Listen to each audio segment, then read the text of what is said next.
Start by identifying how the existing tile is attached and whether the subfloor beneath is plywood, concrete, or another material. Begin by removing any loose items and appliances from the laundry room so you have full access.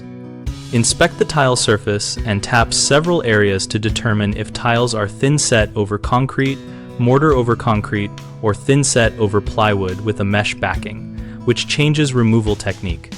For tiles with a mesh backing and staples, you will need a pry bar and flat bar to lift tiles at grout lines, then use needle nose pliers to pull staples out of the subfloor to prevent future squeaks or unevenness.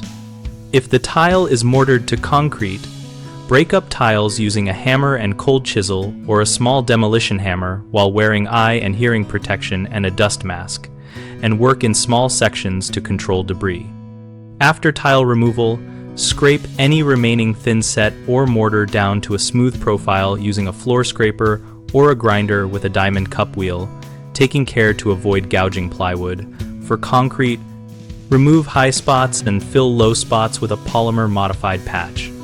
Vacuum thoroughly with a shop vacuum and wipe the subfloor with a damp mop to remove all dust and small particles because proper adhesion of backerboard or uncoupling membrane requires a clean surface.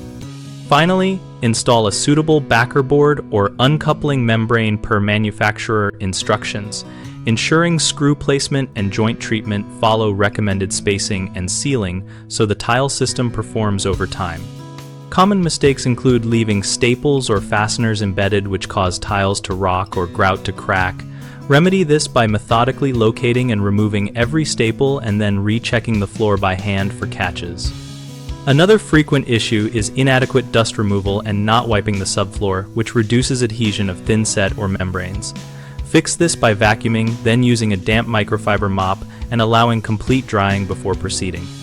A third concern is failing to correct subfloor flatness, which leads to cracked tiles or lippage.